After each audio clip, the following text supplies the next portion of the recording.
여러분 안녕하세요. 계속해서 데이터 디스트리뷰션에 대해서 공부하도록 하겠습니다. 우선은 여러분들 잘 알고 계시는 것처럼 콜모로프, 스미노프 테스트하고 샤피로 윌크스 테스트 같은 경우는 이제 데이터의 정규 분포 를 살펴볼 수 있도록 노멀리티를 볼 수 있도록 우리가 하는 분석 방법이 되어지죠. 결국에는 이제 표본의 평균하고 표준 편차하고 이게 이제 정규 분포의 동일한 이제 평균과 표준 편차를 갖고 있는지를 확인을 해서 이제 노멀리티 정규성에 대해서 우리가 확인을 하는 테스트 방법이 된다라고 말씀드릴 수가 있습니다. 근데 이 두 가지 이 테스트 방법은 모두 다 이제 null hypothesis, 그러니까 귀무가설이 이제 정규 분포인지 아닌지, 그러니까 기각 여부에 대해서만 나타나게 되어 있는 거죠. 리젝트를 할지 말아야 될지에 대해서. 근데 이제 부스트래핑의 어떤 절차 방법 같은 경우는 데이터가 non-normal, 정규 분포가 아니거나 할 때 그때 이제 사용이 될 수 있도록 되어져 있다라고 하는 겁니다. 그래서 이런 어떤 검증 방법, 테스트 방법 같은 경우는 잘 아시는 것처럼 어떤 제한적인 이제 가이드라인을 제공해 주고 있습니다. 그러니까 부스트래핑 절차는 그러니까 non-normal 이제 데이터일 때 좀 더 로버스트하게 우리가 이 방법을 수행할 수 있고요. 그리고 데이터가 정규 분포하고 차이가 있다라고 하면 그것들에 대한 제한적인 가이드를 제공해 준다라고 하는 거죠. 이제 반면에 연구자들은 이때 두 가지를 고려해야 되는데요. 하나가 스퀴니스고 또 하나는 커토시스가 됩니다. 그러니까 외도하고 첨도에 대해서 고려를 해봐야 된다라고 하는 거죠. 외도와 첨도. 여러분들 이제 외도라고 하는 경우는 여러분들 잘 알고 계시지만 이게 대칭을 얼마나 그러니까 시메트릭하게 어떻게 잘 구성이 되어져 있는지를 보는 거죠. 어떤 한쪽으로 치우쳐져 있느냐, 치우쳐져 있지 않느냐라고 하는 걸. 그러니까 이 꼬리가 오른쪽이냐, 왼쪽이냐 이런데 이제 분포가 치우쳐 있다라고 하면 이제 외도가 존재한다라고 이야기를 합니다. 스퀴드하다라고 얘기하고요. 우리가 커토시스라고 해서 첨도라고 하는 경우는 이거는 이 분포 자체가 얼마나 이제 좁고 그 다음에 빼곡하게 나타나 있는지 그거를 우리가 측정을 할 때 커토시스를 사용을 하죠. 그래서 양쪽 모두 외도하고 첨도 이것들이 전부 다 이제 0에 가까워진다라고 하면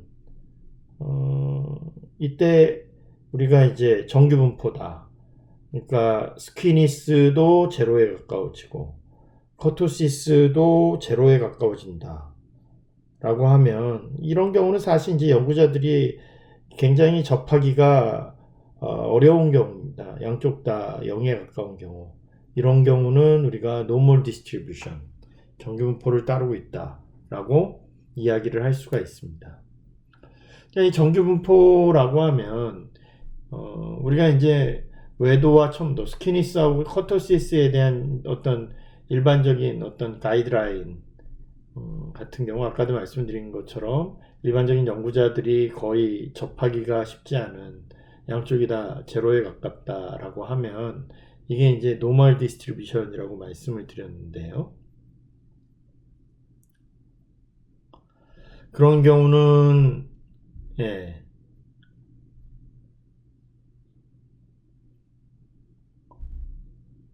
일반적으로 여러분들 이제 스퀴니스 외도 같은 경우는 1보다 더 크거나 마이너스 1보다 더 작을 경우 이때 우리가 이제 스키니스가 있다라고 이야기를 합니다. 예.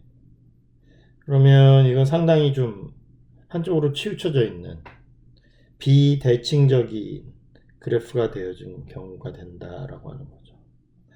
그 다음에 커터시스, 첨도해 같은 경우는 이제 우리가 일반적으로 이야기를 할 때, 예, 플러스 1보다 더 크거나, 그때는 굉장히 뾰족하게 되어져 있는 분포가 되어지고요. 아니면 마이너스 1보다 작거나 할 때, 이런 경우는 굉장히 플랫한, 평평하게 되어져 있는 분포를 이야기하는 거죠.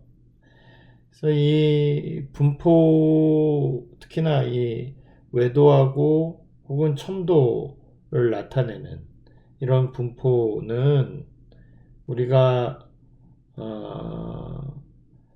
정규 분포가 아닌 거를 가정하는 거를 가이드라인으로 생각. 그럴 경우에는 이제 그러니까 우리가 1보다 크거나 1보다 작거나 뭐 이런 식으로 되어져 있다 라고 하면 정규분포가 아닌 비정규분포다, 난 노말이다 라고 우리가 가정을 하고서 생각을 하죠.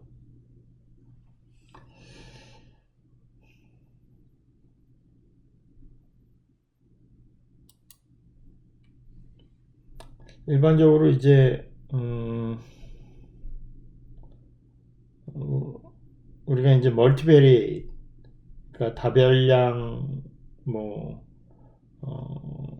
데이터를 분석하고 처리하는 기법을 수행할 때 그때는 우리가 데이터를 수집하고 또 분석을 할 때 상당히 높은 수준의 주의가 필요하고요.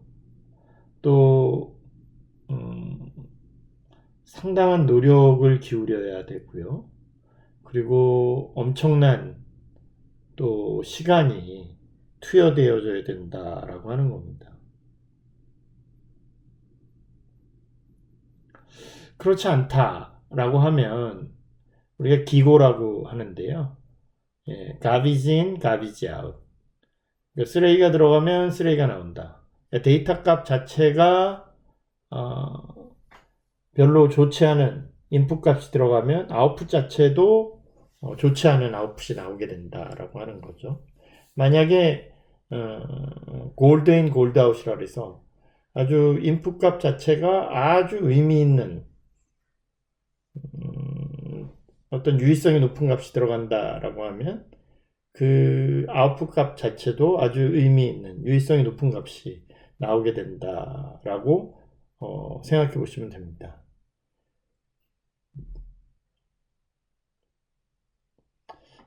일반적으로 우리가 얘기할 때 파셜리스트 스퀘어 스트럭처럴 이퀘이션 모델을 통해서 분석을 할 때 여러분들 이제 중요하게 생각해 보셔야 하는 거는 이제 뭐 그림 2-12에 몇 가지 가이드라인이 나와 있는데요. 그걸 가지고 좀 생각을 해 보시면 좋을 것 같습니다. 일반적으로 여기 이제 나와 있는 대로 말씀을 드린다라고 하면 미싱 데이터, 결축값은 반드시 규명이 되어져야 되고요. 그리고 결축값이 만약에 관측치가 15%가 넘는다. 그러면 그거는 이제 데이터셋으로부터 제거가 되어져야 되고, 다른 어떤 결축합 데이터셋도 15%가 넘지 않는 데이터셋도 반드시 이제 파셜 리스트 스퀘어 스트럭처럴 이퀘이션 모델을 우리가 수행하기 전에, 분석을 수행하기 전에 사전에 살펴보고 이거를 제거를 할지 제거를 하지 않을지 하는 부분을 고려하는 게 굉장히 중요하다라고 하는 겁니다. 이 부분이 굉장히 중요하다라고 하는 거는 결축값 자체가 만약에 이제 각 인디케이터별로 5% 미만이다 라고 할 때 우리가 주로 이제 평균 대체 방법을 사용을 하는데, 그게 아니라 잘 아시는 것처럼 케이스 와이즈 딜리션이라고 해서 사례별 제거를 사용하거나, 이런 경우는 여러분 잘 아시겠지만 이 관측값이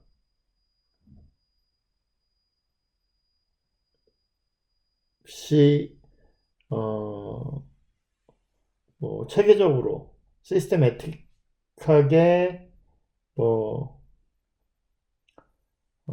발생하지 않도록 주의해야 합니다. 왜냐하면 충분한 관측값이 있어서 분석을 수행할 수 있어야 되고요.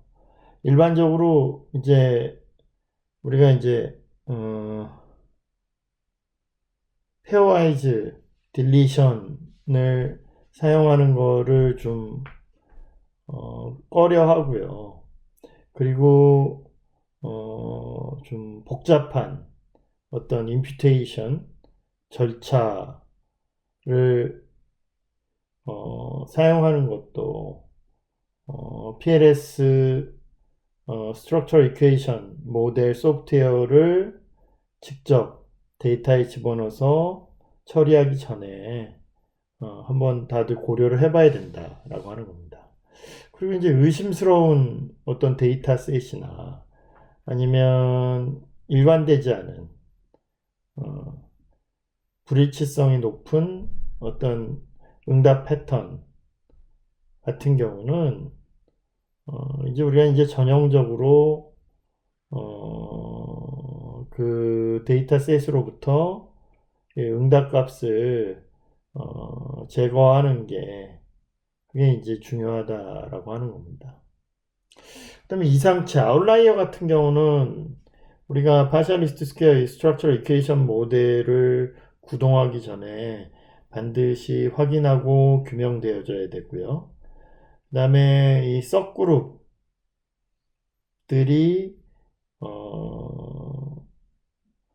어떤 사전 지식을 기반으로 해서 규명이 되어지거나 혹은 어떤 통계적인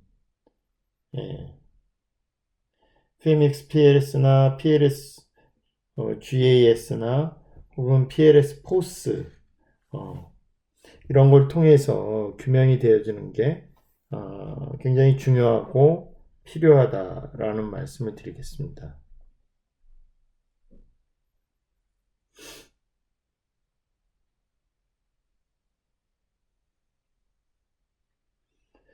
전에도 이제 잠깐 살펴봤지만 PMX PLS 같은 경우는 이제 데이터에 관찰되지 않은 이질성, unobserved heterogeneity 같은 경우를 이제 우리가 살펴볼 때 처리하고요. 그 다음에 PMX가 결국에는 Fine Mixture PLS거든요. 네. 그때 처리를 한다라고 하는, 굉장히 중요하다라고 하는 거죠. 그 다음에 이제 정규성의 부족 이라고 하는 거. 그러니까 이제 어떤 분포에서의 정규성의 부족이라고 하는 거는 우리가 이제 다별량 분석에 있어서 어떤 편향을 발생시킬 수가 있는 거죠. 문제를 야기할 수 있게 됩니다.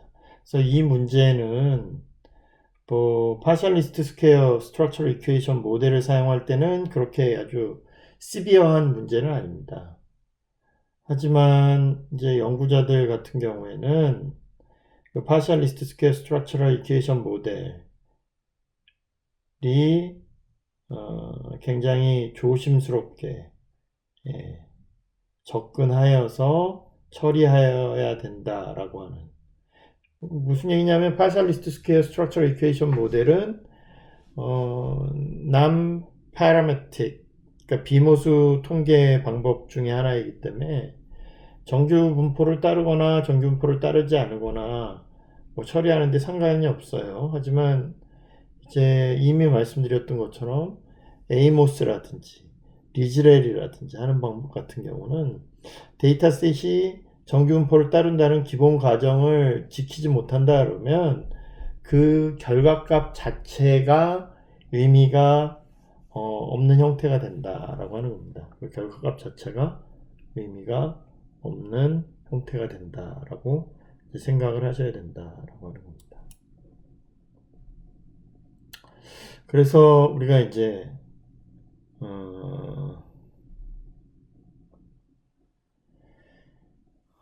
파셜리스트 스퀘어 스트럭처럴 이퀘이션 모델을 이제 나타내는 이제 케이스 스터디를 한번 해보도록 하겠습니다.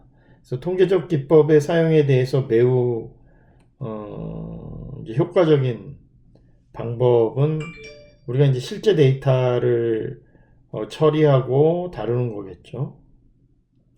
그래서 우선은 우리 스마트 PLS에 나와 있는 심플 모델을 우선적으로 우리가 처리를 해볼 거고요. 그리고 나서 이제 더 복잡한 모델, 익스텐디드 모델을 이제 확장 모델로 공부를 하게 될 겁니다. 그래서 초기 모델에서는 어떤 기업의 평판이나 고객 만족이나 고객 애호도 사이의 관계를 측정하기 위한 경로 모델에 대해서 가설을 세울 거고요. 그래서 어떻게 구조적 모델이 표현하는 잠재적인 개념과 이론이 발전하는지, 그 다음에 잠재 변수에 의한 측정 모델의 설정이 어떻게 되는지, 그 다음에 경험적 데이터의 어떤 사용 구조는 어떻게 되는지, 그거에 대한 이해를 좀 살펴보게 되겠죠. 그리고 나서 이제 파셜리스트 스퀘어 스트럭처럴 이퀘이션 모델을 우리가 직접적으로 처리를 하는 그런 이제 스마트 PLS 소프트웨어를 돌리게 되는데요. 아까도 말씀드린 것처럼 기본적인 이제 경로는 이제 기업의 평판이라고 하는 거가 고객 만족하고 고객 로열티하고 어떤 식으로 연관이 되어지는지를 살펴보는 그런 모델을 살펴보게 될 거다라고 하는 겁니다. 이거는 아까도 말씀드린 것처럼 우선은 이제 각각 어떤 개념하고 이론을 나타내는 구조 모델을 어떤 식으로 개발을 할 건지 그리고 나서 이제 측정 모델 그러니까 잠재 변수를 측정하는 측정 모델을 우리가 세우고요. 그리고 나서 실증 데이터를 사용을 하여서 그 스트럭처를 우리가 확인하게 된다라고 하는 겁니다. 그리고 나서 이제 우리의 관심 자체가 결국에 그러면 이 세 가지를 처리하기 위해서는 스마트 PLS라는 툴을 사용을 해야 될 텐데 이 스마트 PLS 툴은 어떻게 사용할 수 있을까라고 하는 그 부분을 우리가 이제 관심을 갖고 지켜보게 되겠죠. 결국에 이제 1단계 구조 모형에 대해서 Structural Model Specification인데요. 구조 모델을 이제 구체화하기 위해서는 우선은 가장 이제 기본이 되어지는 개념하고 이론적인 모델에 대해서 우리가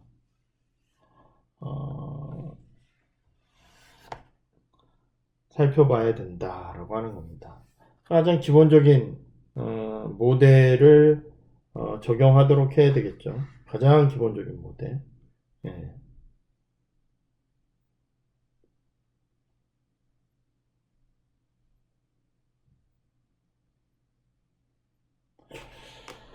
이 기업의 평판 모형은 이제 에벌이라는 사람이 이제 만든 모형이고요.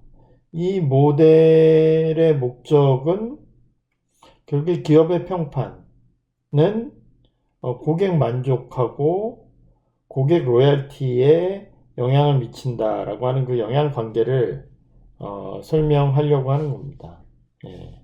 그래서 기업의 평판은 이 기업과 관련되어 있는 스테이크홀더들, 이해 당사자들이 갖고 있는 전체적인 어떤 기업에 대한 평가, 이거는 두 개의 차원으로 해서 측정이 되어진다라고 합니다. 이 두 차원 중에 한 가지 차원은 결국에 기업의 이제 역량, 컴피턴스를 살펴보게 되고요. 예.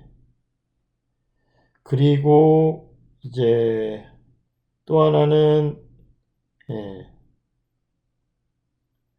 여러분 두 번째 디멘전은 예.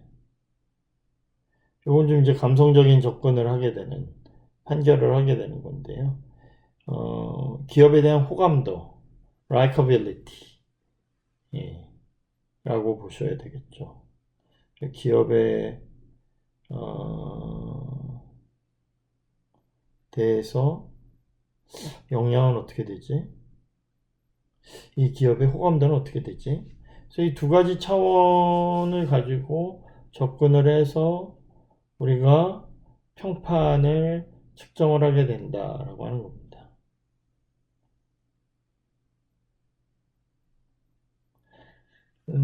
이거는 여러분 이제 다양한 연구에서 이미 적용이 되어지고 진행이 되어졌고요. 여러 나라에서 또 이 연구가 적용이 되어지고 진행이 되어졌습니다.